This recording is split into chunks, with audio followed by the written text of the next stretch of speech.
Me llamo Isabel Martín y ya tengo 83 años. No sé cuánto tiempo me queda, pero sé que si no lo digo ahora, tal vez me llevaré todo esto a la tumba. Y hay cosas que una vez que se entierran con la gente, nadie más las conoce jamás. Y yo no puedo dejar que eso suceda, no para que me perdonen, tampoco para que nadie me tenga lástima. Solo espero que, si hay alguien allá afuera que esté viviendo días oscuros como los que yo viví, sepa que no está solo. Y sepa que el mal, si no se revela, continuará. Nací en un pueblito cerca de Ávila, donde las antiguas murallas de piedra siguen en pie después de siglos, donde las mujeres pasan toda su vida sin salir de los campos y del mercado. Mi madre era una de ellas. Se llamaba Pilar. Una mujer guapa, modesta, amable, pero la suerte nunca fue buena con ella. Mi padre murió de pulmonía cuando yo tenía 4 años. A partir de ahí, mi madre me crió a mí y a mi hermana menor, Carmen, que era 4 años menor que yo. Éramos pobres, pero nunca sentí que nos faltara nada. Tal vez porque en aquella fría casa de piedra siempre había algo cálido. Tal vez la risa de Carmen o las manos de mi madre peinándome el pelo cada mañana. Cuando cumplí 9 años, mi madre empezó a toser mucho, tosía sin parar, hasta que se le ponía la cara pálida después de cada ataque. Pero seguía yendo al mercado, cosiendo la ropa, cocinando, haciendo todo como si nada pasara. Hasta que un día la vi desmayarse en medio del mercado. El médico del pueblo diagnosticó cáncer de pulmón en fase terminal. Tal vez solo le miro y se queden unas semanas, dijo. Pero mi madre no lloró. Solo me miró fijamente y me dijo: tienes que ser fuerte, Isabel, más fuerte que yo. No entendí por qué me dijo eso hasta unos días después, cuando apareció Sergio, un hombre de mediana edad de Segovia, presentado como amigo de mi madre. Solía visitar a mi madre a menudo, trayéndole flores, azúcar y cuentos que la hacían reír. No me caía bien. Había algo en su mirada, en la forma en que nos miraba a Carmen y a mí, que me hacía sentir incómoda. Pero mi madre tenía esperanza. Una familia completa con padre y madre nos hará más felices, dijo. Menos de 2 meses después se casaron. La boda fue sencilla, con pan negro y sidra. Sergio prometió que nos cuidaría como a sus propios hijos, pero incluso una niña de 10 años como yo entendía que las promesas son más frágiles que un vaso de cristal. Al principio parecía amable, especialmente delante de mi madre, pero me di cuenta de que a menudo llegaba tarde o susurraba por teléfono cuando mi madre no estaba en casa. Un día le oí discutir con alguien fuera, con voz áspera. Voy a pagar, pero dame más tiempo. Ya casi me llega la mercancía. No entendí, pero mi instinto me decía que algo andaba muy mal. Cuando mi madre murió, justo un mes después de la boda, lo vi aliviado. Ni una lágrima, ni una palabra de consuelo para mí ni para Carmen. Solo se preocupó de llamar a alguien para que se llevara el resto de sus cosas. Y luego desapareció durante todo el día. Empecé a tener miedo. Miedo al silencio en la casa sin mi madre, miedo a la mirada fría de Sergio y miedo al vacío en mi corazón. Unos días después del funeral, una mañana fría, me llamó temprano. Sígueme, dijo. Le pregunté a dónde íbamos, pero no respondió. Solo me puse el viejo abrigo de lana de mi madre y lo seguí en el carruaje. Atravesamos caminos brumosos, salimos del pueblo, entramos en el bosque y llegamos a una extraña cabaña de madera junto a la colina. En la puerta, una mujer mayor, vestida de negro, esperaba. Nadie sonrió. Nadie nos presentó. Sergio puso la mano en mi hombro, un poco más fuerte de lo normal. Es un poco terca, pero sabe lo que hace. Puedes empezar esta noche. Me volví con los ojos muy abiertos. Papá, ¿qué estás diciendo? Pero no me miró. La mujer le metió en la mano un fajo de billetes. Sergio los contó cuidadosamente y asintió. Papá, por favor, no quiero quedarme aquí. No me dejes. Me aferré a su abrigo, gritando hasta que me quedé sin voz. Pero me quitó la mano, dedo a dedo. No dijo nada, solo subió rápidamente al carruaje, cerró la puerta de golpe y se marchó, dejándome sola entre dos extraños y la pesadilla que comenzó entonces. Me quedé en el rocío de la mañana, con las manos temblorosas por el frío y el miedo. Babe, mujer me miró como si fuera una mercancía que se entrega. Dijo, ¿tu nombre? No respondí asfixiada. Me abofeteó. ¿Tu nombre? Isabel, dije, casi en un susurro. ¿Isabel qué? Isabel Martín. Asintió. Entró en la casa. Cuando la puerta de la cabaña se cerró de golpe tras de mí, supe que ya no volvería a ser una niña. La mujer que me recibió ese día no sonrió, no preguntó, no me llamó por mi nombre. Solo gritó, arriba, habitación número 6, silencio, no mires a tu alrededor. Una voz seca, como si yo no fuera una persona, sino una mercancía entregada con retraso. La habitación número 6 era una habitación larga, con paredes encaladas amarillas, una cama de hierro oxidada, una manta delgada como el papel y un olor a humedad que acechaba en cada esquina. En la habitación había casi 10 personas, ninguna mayor de 16 años. Nadie me habló. No hubo preguntas ni saludos, solo miradas vacías y un silencio pesado hasta el punto de asfixiarse. Me senté en la cama junto a la ventana, tratando de mantenerme despierta. Esa noche no pude dormir. El crujido de la cama, los jadeos por las pesadillas, la persona que lloraba en silencio al otro lado de la habitación, todo como agujas que me clavaban en el pecho. No entendía qué era este lugar, pero estaba segura de que no era la escuela como me había dicho mi padrastro. A la mañana siguiente, antes de las 6, la puerta se abrió de golpe.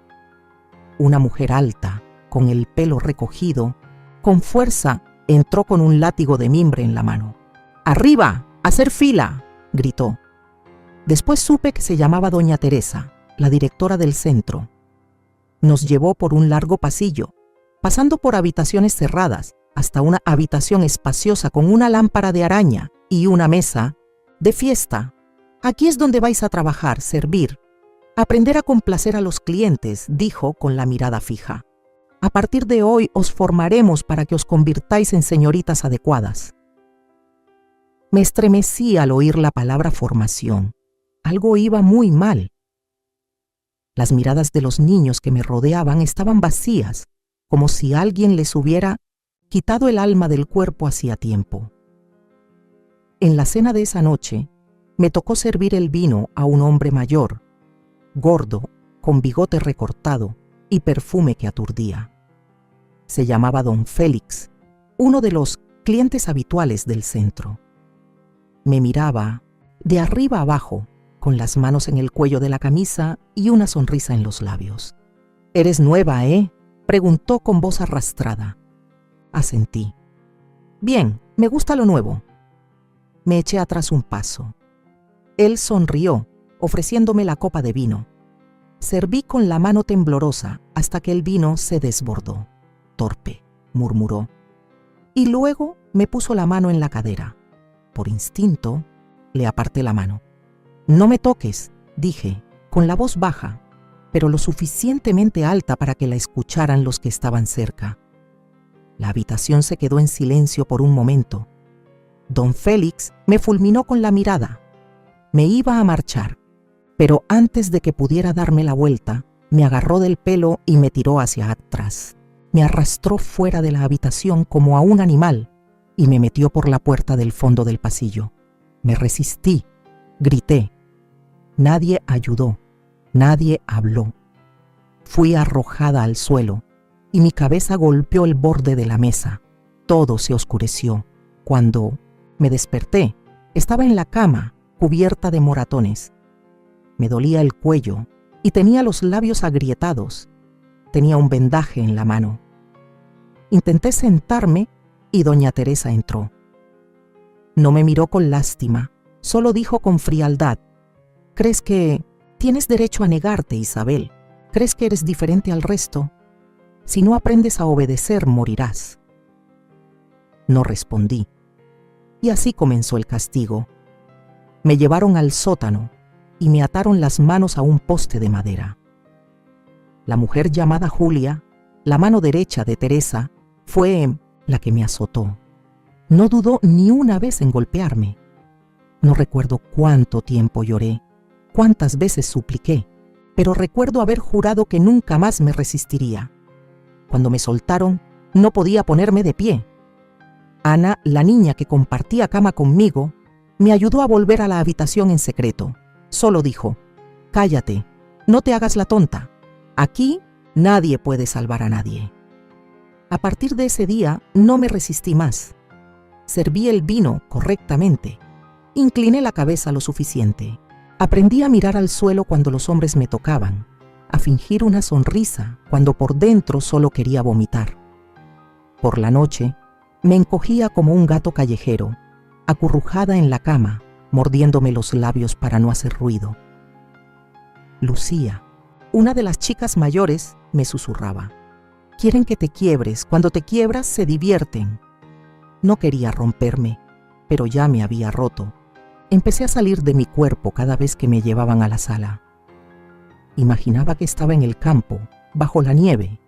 Imaginaba las manos de mi madre peinándome el pelo, el olor a pan quemado en la cocina.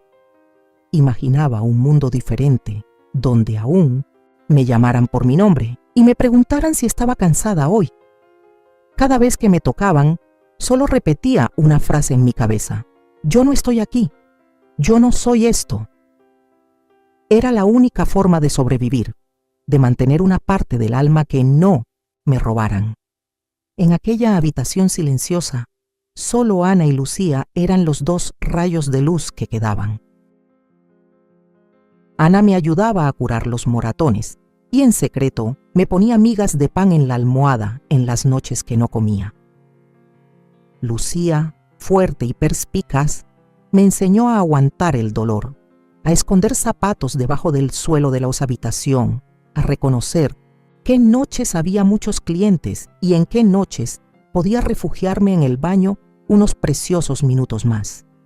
Una vez, cuando derramé vino sobre el abrigo de un cliente, me quedé paralizada por el miedo, pero él solo sonrió y dijo: «No te preocupes, eres nueva». Me acarició el pelo. Yo sonreí, una sonrisa sin alma como tantas otras, pero en mi cabeza estaba gritando. No sé cuánto tiempo viví allí. No había calendario, no había tiempo.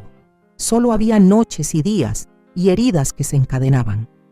Hasta que un día, mientras fregaba el suelo, Lucía se acercó y susurró: «Si tienes la oportunidad de escapar, ¿te irás?». La miré durante mucho tiempo, sin decir nada. Luego asentí. Lucía sonrió. El tipo de sonrisa que nunca había visto en nadie de aquella casa. Entonces, a partir de hoy, dijo, tienes que aprender a respirar de nuevo. Después de ese día, cada uno de mis pasos en esa casa ya no eran los de alguien que solo quería sobrevivir. Eran pasos que contaban. Lucía tenía razón.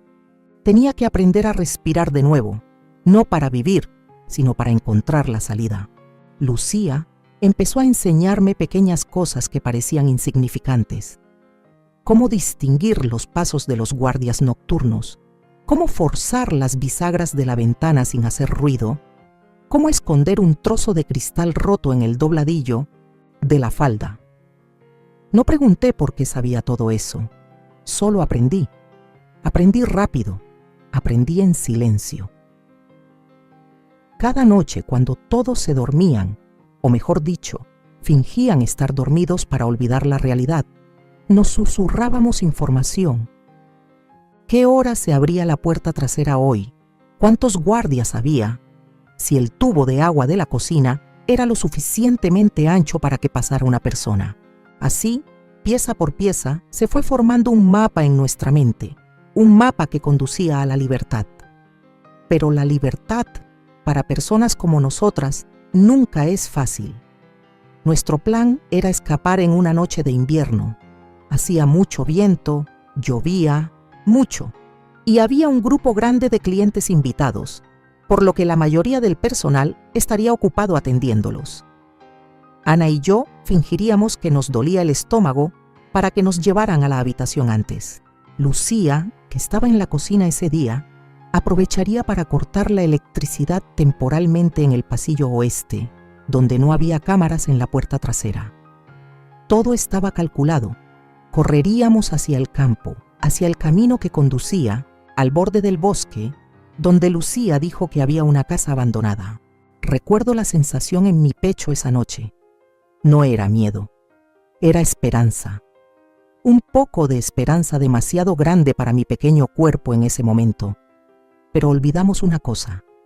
La esperanza es algo que la oscuridad siempre sabe aplastar.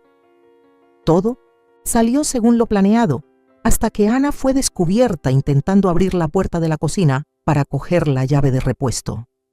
Julia la atrapó. Ella gritó. La alarma sonó por toda la casa. Lucía y yo corrimos, no miramos atrás, pero los pasos que nos perseguían fueron más rápidos.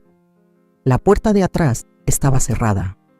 No pudimos subir por el desagüe como habíamos planeado.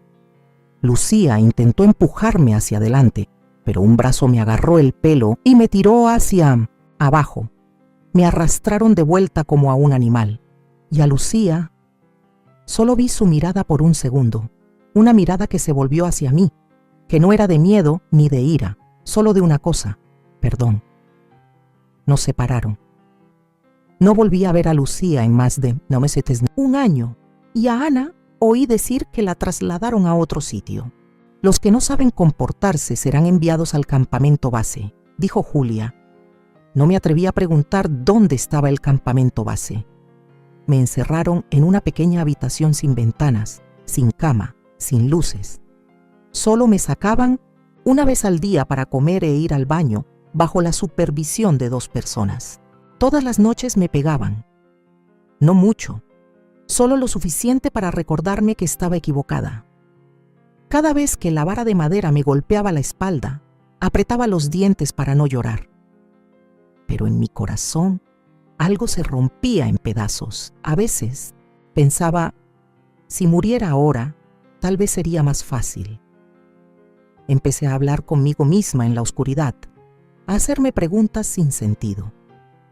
Recordé la voz de mi madre, el pelo de Carmen, los besos en la frente de mi abuela cuando era pequeña. Recordé el olor a pasteles en invierno, la primera vela de cumpleaños de mi vida, las campanas de la iglesia del pueblo todos los domingos por la mañana. Los pequeños recuerdos se convirtieron en lo único que me ataba al mundo. 31 días después, me soltaron. Estaba seca como una rama. Tenía moretones por todas partes y el pelo se me caía a mechones. Pero estaba viva. Y ya no era yo. No hablaba. No miraba a nadie. No reaccionaba. Hacía todo lo que se me pedía. Me levantaba temprano, trabajaba, servía, no respiraba demasiado fuerte. Me convertí en parte de la casa, una sombra sin alma, una marioneta perfecta, pero cada noche me susurraba en mi mente: Lucía no está muerta, habrá otra oportunidad, hay que vivir, hay que esperar. Y luego, un día, en la primavera del año siguiente, la puerta de la habitación se abrió y Lucía entró. Estaba delgada, demacrada, pero con los ojos ardiendo como antes. No corrí a abrazarla, no lloré, solo la miré y asentí. Ella también asintió. Empecé a sentir algo inusual en mi cuerpo unas semanas después del regreso de Lucía. Al principio, solo fueron náuseas leves por la mañana, cansancio constante y dolores sordos en la parte inferior del abdomen. Intenté ocultarlo, intenté pensar que era solo una consecuencia de los meses que pasé encerrada y maltratada. Pero mi cuerpo, aunque destrozado, aunque exhausto, seguía enviando señales claras. Estaba embarazada. No se lo dije a nadie. Hasta que mi barriga no pudo ocultarse, doña Teresa se dio cuenta, pero contrariamente a lo que temía, no se enfadó. Ella sonrió. La primera sonrisa que vi de ella, pero fue lo que me dio más escalofríos que los golpes de la vara. La chica es valiosa, dijo a Julia con los ojos fijos en mi vientre. Buena sangre, blanca, pelo negro, nariz respingona. A la gente le gustan así. No entendí en ese momento, pero escuché una frase que me dejó paralizada.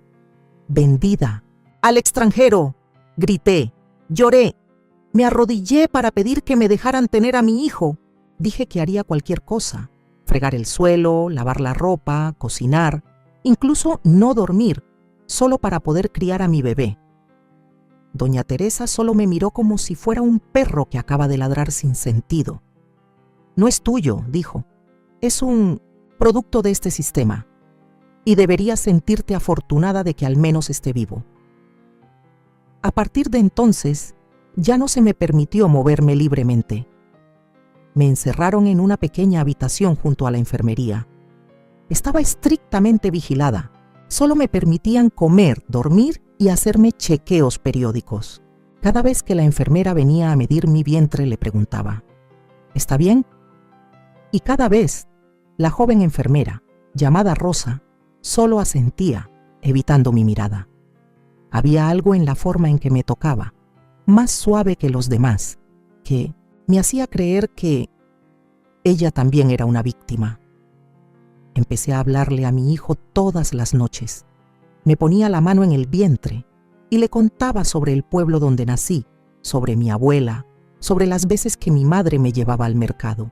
No sé si me oía, pero necesitaba hacerlo, para recordarme a mí misma que, aunque él venía de la oscuridad, él seguía siendo la única luz que quedaba en mí. Lo llamé Lily. Ese nombre salió naturalmente de mis labios sin motivo, pero al escucharlo mi corazón se ablandó. Lily, como una flor que crece en el barro, frágil pero orgullosa. Bordé ese nombre en un trozo de tela blanca, con una aguja e hilo que robé del taller de costura. Lo escondí en mi ropa interior junto al corazón. Era lo único que podía preparar para mi hijo. Rosa, la joven enfermera, de vez en cuando me dejabas de escondidas una manzana, una rebanada de pan o un paño limpio. Una noche, me susurró mientras me vendaba. «Cuídate, no te rindas, estoy buscando la manera de ayudarte». No me atreví a creerlo, pero me aferré a esa frase como un náufrago a una rama seca. Y entonces llegó ese día. Entré en trabajo de parto en una noche de lluvia, una tormenta tan feroz que parecía que iba a romper el techo. No había médico, solo Rosa y otra mujer. El dolor llegó repentinamente, tan intenso como 1000 cuchillos cortándome el vientre. Sangré, me desgarré, creí que iba a morir, pero no morí. Cuando el llanto de Lily resonó en la habitación húmeda, supe que estaba viva, por mi hijo. Rosa puso al bebé en mi pecho por menos de 1 minuto. Vi sus ojos cerrados, sus pequeños labios apretados, su piel todavía manchada de sangre, pero su corazón latía fuerte como si intentara decirme, «Mamá, estoy aquí».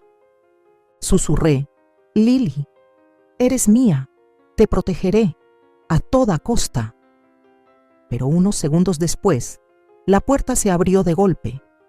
Julia entró con 2 hombres desconocidos. Uno llevaba un papel, el otro una toalla blanca. Abracé a mi hijo con fuerza y grité, «No, por favor, se lo ruego.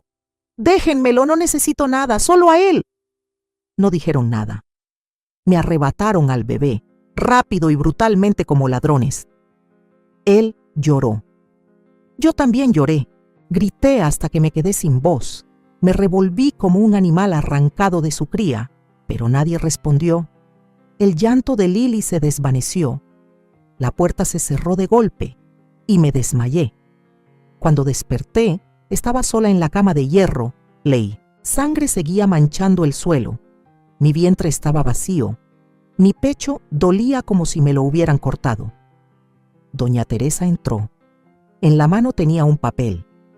«Murió», dijo, con la voz como si anunciara la pérdida de una mercancía. No, lo superó. Deberías olvidarlo. No respondí, solo la miré fijamente, porque sabía que estaba mintiendo. Había oído el llanto de mi hijo. Lo había visto patear, sonrosado, sano. Nadie podía convencerme de que Lily había muerto. Mi hijo seguía vivo, en algún lugar de ahí fuera. Y a partir de ese momento, supe que no podía morir. No podía rendirme. No podía dejar que mi historia terminara aquí. Ya no era una víctima. Era una madre que había perdido a su hijo y lo encontraría a cualquier precio. No recuerdo cuánto tiempo lloré después de que me robaron a Lily, pero recuerdo muy bien el momento en que dejé de llorar. No vino de la resignación, sino de una clara decisión. No volvería a llorar. Encontraría a mi hijo, pero primero tenía que salir de este lugar. Empecé a observar todo de nuevo. ¿A qué hora entraba Julia en la habitación? El camino del camión de la comida, el ritmo de las patrullas de los guardias, qué puertas hacían ruido y cuáles no. Todo como si estuviera reviviendo la fuga anterior con Lucía, pero esta vez tenía más que perder. No solo corría por mí, corría para encontrar a mi hija. Fui a ver a Lucía. Ella me miró por un largo rato. No estás lo suficientemente fuerte, dijo. Tu cuerpo aún no está curado. Pero mi voluntad sí. Empezamos a prepararnos, silenciosamente en secreto.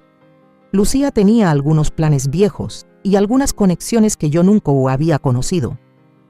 No pregunté mucho.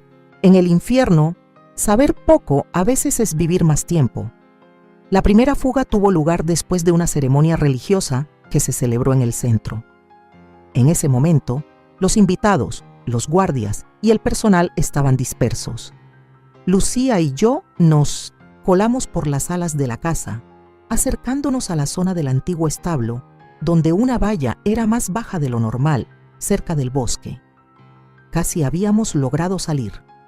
Podía oler la tierra de la libertad, el olor a pino de una noche fría, y también mi corazón que quería estallar de esperanza, pero mi pie se enganchó en un alambre roto. Se produjo un pequeño ruido que nadie pareció notar. Pero a los pocos segundos, los focos nos apuntaron directamente. Sonaron las sirenas, sonaron los pasos, me arrastraron hacia atrás como a una bestia salvaje. A Lucía la golpearon en el acto. A mí me ataron las manos y me llevaron a la celda especial, que yo pensaba que era solo para los sin valor. No me golpearon de inmediato. Me dejaron allí, en la oscuridad, sin agua, sin comida, durante 3 días seguidos. Me dejaron allí, hambrienta hasta la alucinación. Me dejaron allí, con tanto miedo que estaba dispuesta a suplicar. Luego entraron. Esta vez, no solo estaba Julia. Estaban los 2 hombres que se habían llevado a Lily. Usaron culatas de pistolas, tuberías de metal y zapatos. No grité, no supliqué. Solo me quedé allí, permitiendo que la sangre y las lágrimas se mezclaran, para recordarme a mí misma, sigues viva, y mientras estés viva, tienes esperanza. No morí, aunque me quisieran casi así. Después de eso no me dejaron salir de la habitación en más de 2 meses. No me permitieron hablar con nadie, no vi la luz. No supe si Lucía estaba viva o no. Solo tuve una vez Rosa, que deslizó a escondidas un trozo de papel por la rendija de la puerta. Hay otra oportunidad. No te rindas. De esas palabras decidí. Lo intentaría de nuevo, una vez más, aunque me costara la vida. Al mes siguiente, una nueva chica llamada Marina fue llevada a mi habitación. Su rostro estaba lleno de cicatrices, sus ojos desorbitados. Había sido abusada solo 3 días después de llegar.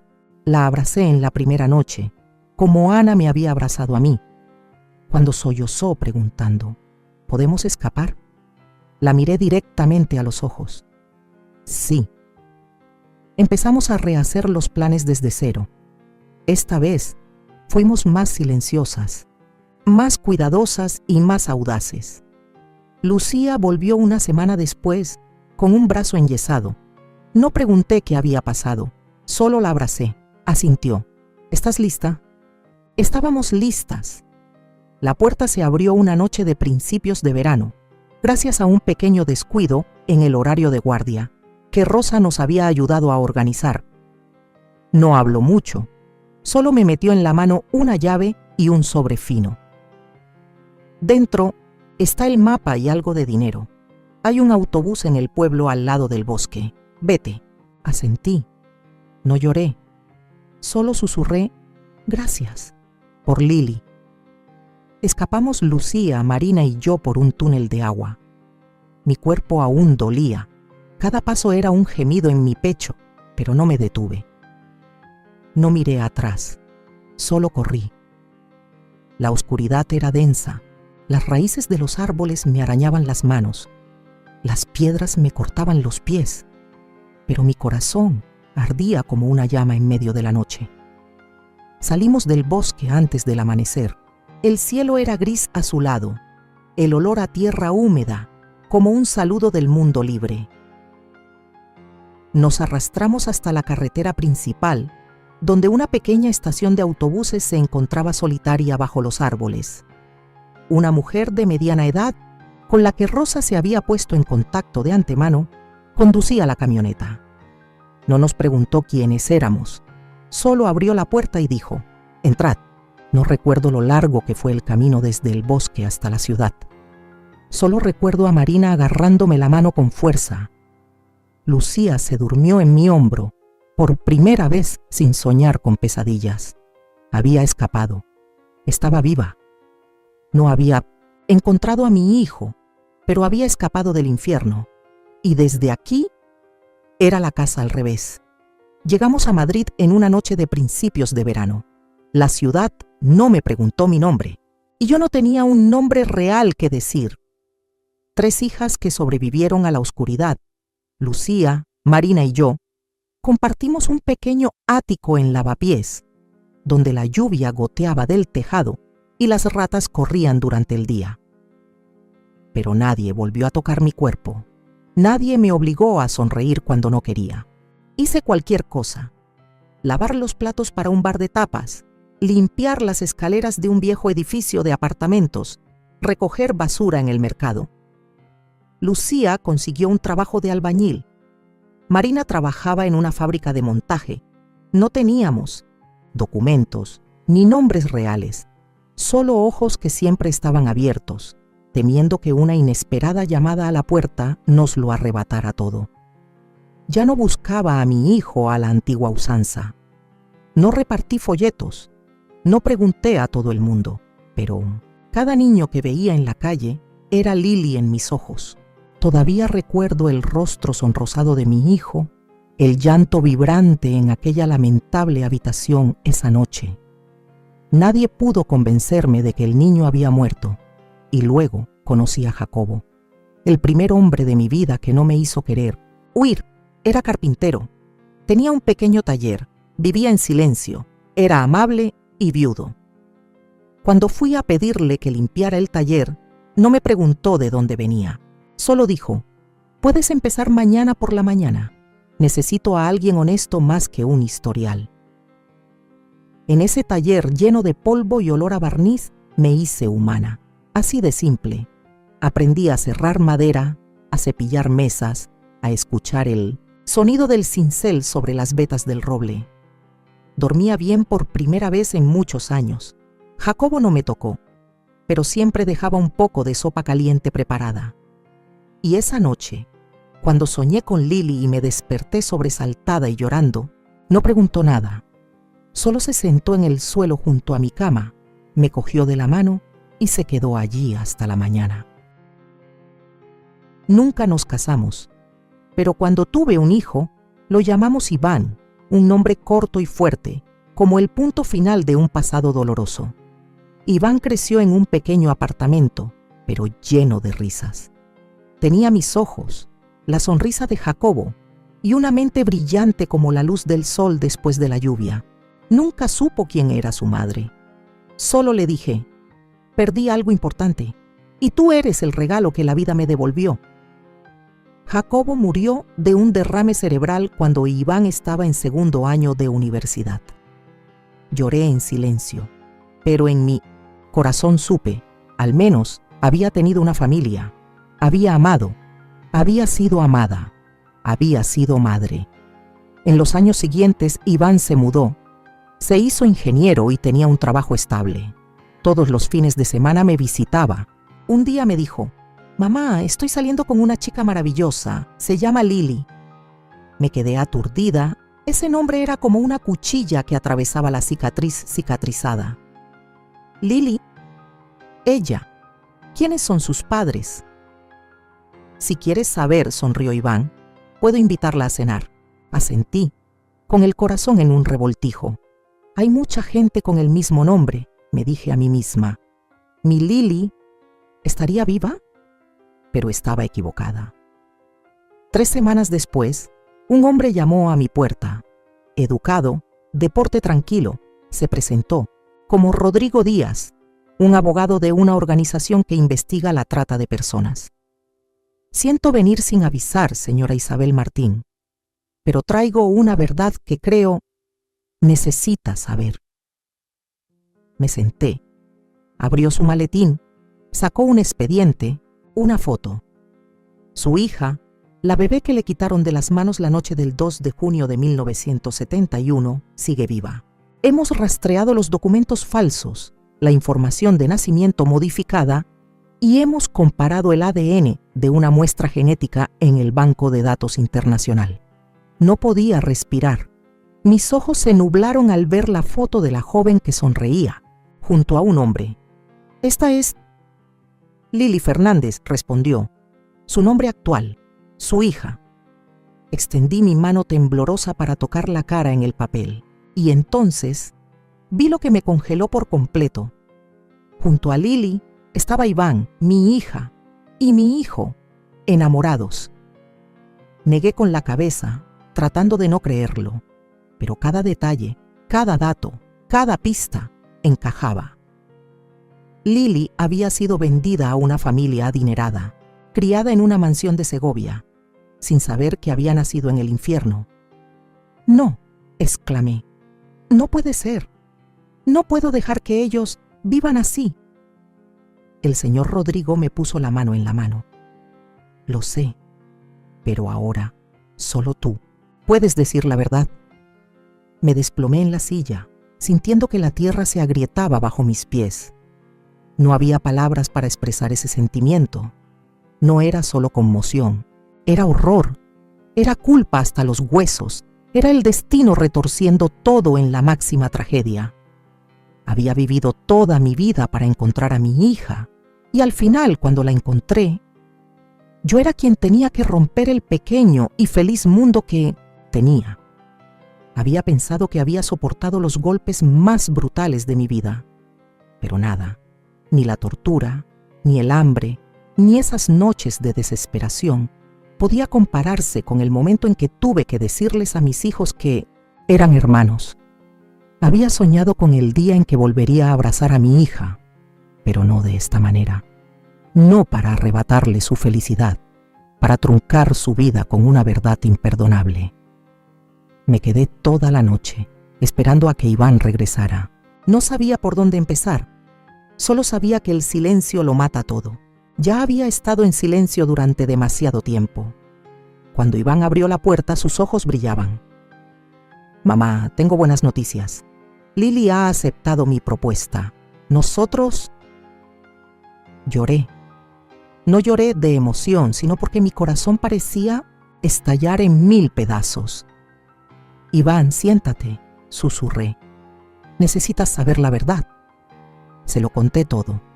Desde que mi madre murió, me vendieron, me encerraron, me torturaron, me quedé embarazada, tuve a Lili y luego la perdí. Le mostré la foto, el certificado de ADN, la prueba de Rodrigo. Iván se quedó en silencio. Nunca lo había visto así. Se le congeló todo el cuerpo, apretó los labios y sus ojos se abrieron como si no pudiera creerlo. «No, mamá, estás mintiendo. ¿Cómo es posible? Lili...» Lily es tu hermana, dije ahogada. Ella es la hija que perdí y ahora tú eres su marido. La silla cayó al suelo. Iván se levantó y retrocedió como si yo fuera un monstruo. No, no, esto es una broma macabra, ¿verdad? Grité. No hay nadie macabro aquí más que aquellos que se la robaron a su madre.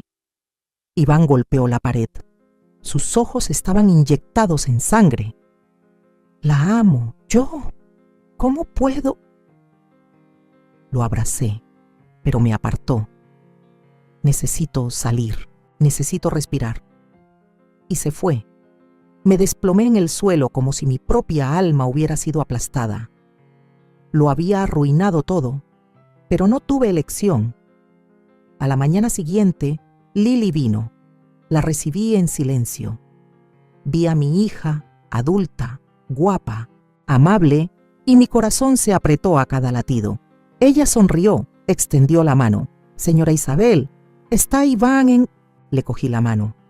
Lily, siéntate. Necesito contarte algo. Parecía confusa, pero entonces escuchó. Cuando conté sobre el campamento de menores, la noche del parto, doña Teresa, la sangre, el primer llanto, vi cómo sus ojos se iban vaciando lentamente de luz hasta que le mostré la prueba de ADN, confirmando su identidad. Ella exclamó, «No, estás mintiendo, no es posible, yo no soy...» Le cogí la mano para que viera la cicatriz que había estado ocultando durante décadas. La puntada después de dar a luz a Lily y el trozo de tela blanca en el que alguna vez bordé la palabra Lily en hilo rojo. Tembló. Susurré, «Hija, soy yo». Y se desplomó en la silla, llorando como una niña. «No es posible, no es posible. Iván es mi marido, estoy embarazada». Esa frase fue como un rayo en el cielo. Me quedé petrificada. Ella estaba embarazada. Lily, embarazada del hijo de la relación inconsciente de dos hermanos. Gritó, «¿Por qué no me lo dijiste antes? ¿Por qué nos permitiste amarnos, casarnos? Y ahora...». No pude decir nada. Solo me senté allí, con las manos entrelazadas hasta sangrar. Esa noche, mi casa se convirtió en ruinas. Mis dos hijos, uno se marchó, el otro se sentó en una esquina, llorando hasta el hipo. Unos días después, Iván y Lily decidieron poner fin al matrimonio. No pudieron continuar. Nadie culpó a nadie. Solo quedó el vacío que no se podía llenar. Pero en medio de las cenizas sucedió algo inesperado. Rodrigo regresó. «Señora Isabel», dijo, «tenemos la oportunidad de empezar de nuevo, para que nadie más tenga que pasar por el infierno que usted pasó». Y luego, Rodrigo, Iván, Lily, Lucía y Marina empezamos a abrir los expedientes de antaño, rastreando a los que estaban detrás del tráfico de personas, los que gestionaban el centro de detención de mujeres, quien vendió a Lily, quien pagó. La red no estaba muerta, solo estaba escondida. Empezamos a levantar cada piedra, cada nombre, cada documento falso, y me di cuenta, la verdad, por aterradora que sea, tiene que vivir. No para destruir, sino para sanar. Cada mañana me despertaba y me decía, esto no es una pesadilla, esta es la realidad, y tenemos que seguir adelante. Iván y Lily se mudaron, viviendo en dos extremos de la ciudad.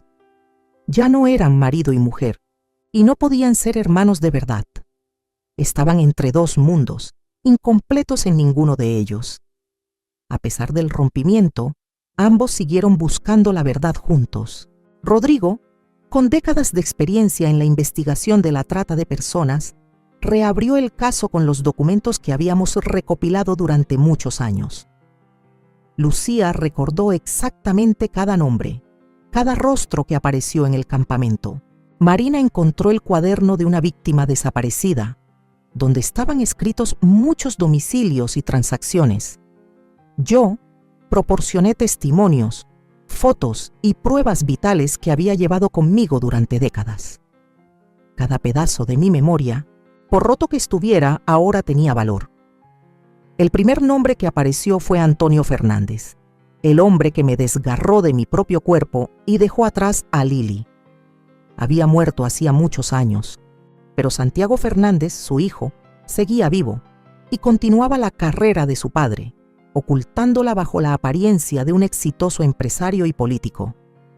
Dirigía un sistema clandestino internacional, tráfico de mujeres del campo, bebés, de centros de salud, falsificación de certificados de nacimiento, venta al extranjero o a familias ricas del país. La red estaba conectada con jueces, policías, médicos, pedagogos. Todas las lagunas del poder fueron sobornadas. Rodrigo enfatizó: este ya no es un caso individual. Es un crimen sistémico. Si lo exponemos, será un shock nacional. Iván utilizó todas sus conexiones de su época como ingeniero para contactar con la prensa, la política y la ley. Lili, aunque exhausta, decidió quedarse con el bebé como una forma de resistencia, una afirmación: no voy a permitir que el pasado siga arruinando el futuro. Colaboramos como un equipo. Y, exactamente un año después del día en que Rodrigo llamó a mi puerta, presentamos una petición formal.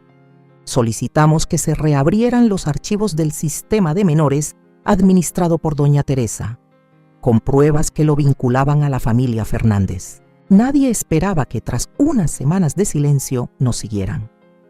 Una noche, Lucía descubrió una pequeña cámara adjunta a la nevera. Una semana después, le cortaron los frenos al coche de Iván. Por suerte, lo descubrió antes de salir del garaje. Un día, Marina fue atacada en su camino al trabajo, sin robo, sin amenazas, solo un mensaje silencioso: si sabes lo que te conviene, vete. Sabíamos, Santiago sabía que nos estábamos acercando. Cogí la mano de Lili y sentí sus manos heladas. ¿No tienes miedo?, pregunté. Ella sonrió secamente. Perdí a mi marido, perdí la fe, perdí mi identidad. Ahora, si pierdo más, ya no tengo nada que temer. 3 meses después, los medios explotaron. Un periodista con el que Iván había trabajado hizo públicos documentos internos, certificados de nacimiento falsos, fotos de niños robados, testimonios de supervivientes y pruebas de transacciones financieras entre Santiago y organizaciones benéficas encubiertas. El gobierno se vio obligado a iniciar una investigación especial. Fuimos convocados como testigos. De pie ante el tribunal, conté la historia, cada detalle, sin adornos, sin tapujos. Lili estaba sentada en la primera fila, con el vientre abultado, con una cara pálida, pero con los ojos tan duros como una piedra. Vi a la niña que había perdido crecer y ser más fuerte que yo hacía años. Santiago fue arrestado. La prensa le llamó el heredero del matadero humano. Pero en la misma semana en que fue arrestado, Lili se desplomó en el baño de la corte. El bebé no lo soportó. Me quedé fuera de la sala de emergencias, con las manos manchadas de sangre de mi hija y mi corazón como si estuviera vacío. Lloré en silencio. Solo susurré: lo siento, todo es culpa mía. El médico dijo que se debía al estrés, a la presión psicológica prolongada, a la obsesión implacable. Lili no dijo nada cuando se despertó. Solo se tocó el vientre vacío y luego miró hacia otro lado. Iván vino después. Se sentó al final de la cama. No se tocaron, no dijeron nada, se habían amado y luego se convirtieron en hermanos. Ahora se convirtieron en 2 personas que habían sobrevivido a la tormenta que nadie más podía entender. No sé si alguna vez se recuperarán. Solo sé, ganamos. Pero el precio fue una vida que nunca llegó a tener nombre. Ya no espero que mis hijos vuelvan a ser los mismos. Después de que Lili perdiera a su hijo, ya no era la Lili que vi sonreír en la foto que Rodrigo me mostró por primera vez. Tampoco era la joven esposa que alguna vez llamó a mi hijo el amor de su vida. Se quedó en silencio, retraída. Cada vez que le preguntaba, ¿estás bien?, solo asentía suavemente con los ojos vacíos como si no hubiera lugar para las emociones. Iván solía visitarla, ya no como marido, no podía ser un hermano, se sentaban juntos como dos supervivientes de un gran accidente, sin saber cómo llamarse, pero comprendiendo demasiado bien el dolor del otro. Alguna vez temí el día en que se enfrentaran. Ahora entiendo, afrontarlo es parte de la curación, no olvidando, sino viviendo juntos aunque sepa lo que pasó. Y entonces, una tarde de primavera, Lily dijo, «Quiero hacer algo, por los niños como yo». La miré con el corazón palpitante. Estaba volviendo, no para sonreír, sino para luchar. A la semana siguiente, Lily, Iván, Lucía, Marina y yo, junto con Rodrigo, nos sentamos alrededor de una vieja mesa en el antiguo taller de Jacobo. Decidimos establecer una organización sin ánimo de lucro que apoyara a las mujeres traficadas, a los niños maltratados y a los supervivientes necesitados de reintegración social. Lo llamamos Fundación Ana Lucía Lily, un nombre en memoria de las 3 hijas que representan las 3 etapas de la supervivencia. Ana, mi primera amiga, que murió en el intento de fuga. Lucía, mi compañera en la oscuridad, que me ayudó a llegar a la luz. Lily, mi luz, que me fue arrebatada, pero se levantó. Empezamos casi sin nada, una pequeña habitación temporal, algunas mesas y sillas viejas, 3 carteles pegados con cinta adhesiva. Pero poco a poco las mujeres fueron apareciendo. Una que había sido engañada para ir a Italia. Una chica que huyó de un burdel en Alicante. Una madre que buscaba a su hijo desaparecido desde 1992. Llegaron no porque creyeran que éramos poderosos, sino porque habíamos estado allí. Éramos ellas. Lily no hablaba mucho, pero se quedaba en el centro todos los días, preparando comidas, escuchando, sosteniendo las manos. Solo eso, y para muchos, eso fue un milagro. Yo también empecé a contar mi historia por primera vez en público. Ya no me escondía detrás de nadie. Ya no me escondía en mis recuerdos. De pie sobre un tablado de madera sin pulir, hablé de la habitación donde nació Lily, sobre el pañuelo que bordé con su nombre, sobre el primer llanto y el vacío que siguió durante 30 años. Ya no tenía miedo, ya no me avergonzaba, solo quedaba la verdad. Y entonces, algo extraño sucedió. La gente no se dio la vuelta, se pusieron de pie, siguieron contando. Cada historia fue como quitarle una piedra al pecho colectivo. Empezamos a rescatar a los supervivientes, pero también a nosotros mismos. Iván volvió a trabajar como ingeniero, pero los fines de semana ayudaba a mantener el centro, enseñando a los niños a arreglar bicicletas, a instalar lámparas de mesa y a instalar viejas impresoras. Cada vez que lo miro, ya no veo a un niño nacido de la desgracia. Veo a un hombre que sabe cómo levantarse de la verdad. Lily sigue viviendo sola. No se relaciona con nadie nuevo, pero cultiva macetas de lirios blancos en el alféizar de la ventana. No pregunto, solo miro y entiendo. Hay dolores que nunca sanan, pero tampoco necesitan sanar para poder seguir viviendo. He dado un largo rodeo para volver al punto de partida. La gente suele decir que el tiempo cura todas las heridas. No estoy seguro de que eso sea cierto, pero sé que hay cicatrices. Si no vamos a mirarlas de frente, a tocarlas, a nombrarlas, entonces siempre serán heridas sangrantes en nuestra alma. Y por eso decidí regresar. No se lo dije a nadie, solo dejé una nota a Lily. Necesito un día para mí. Alquilé un coche y conduje sola. Una anciana de casi 80 años, sola, de camino a un lugar donde todos me aconsejaban que dejara descansar el pasado. No tenía intención de despertar el pasado, solo quería despedirme de la forma correcta. El terreno donde solía estar el centro para chicas problemáticas es ahora un páramo. La maleza lo ha cubierto todo. Las paredes se inclinan. La puerta de hierro oxidada cuelga flojamente como una dentadura postiza. Caminé lentamente, cada paso con un bastón que emitía un toc, toc, como el latido de un corazón viejo resonando, en un cuerpo que alguna vez fue encerrado, golpeado, obligado al silencio. Recorrí cada habitación en ruinas. Aunque las paredes se habían derrumbado, el suelo estaba destrozado. Todavía recordaba claramente dónde solían haber llantos nocturnos, donde Ana me abrazó, donde Lucía dibujó un esquema de escape con carbón en la pared, donde yo me arrodillé, con sangre mezclada con líquido amniótico, dando a luz a Lili. Entre el dolor y el miedo, me detuve allí y saqué de mi bolsillo algo que siempre había conservado durante décadas. El pañuelo bordado con la palabra Lili. Alguna vez estuvo en mis manos, en la cama rota, la noche que se llevaron al bebé. Mi madre bordó mi nombre cuando tenía 3 años.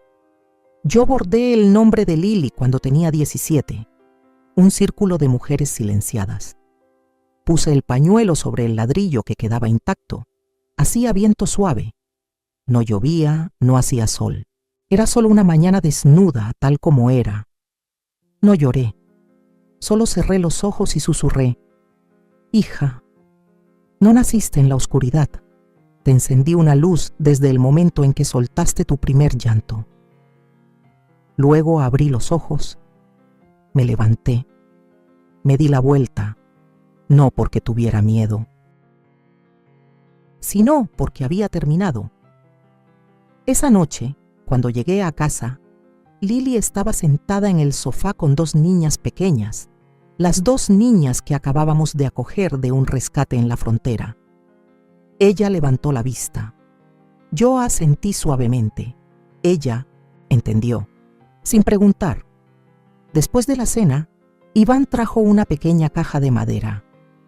Mamá, dijo, Lili y yo pensamos que era hora de guardar todo.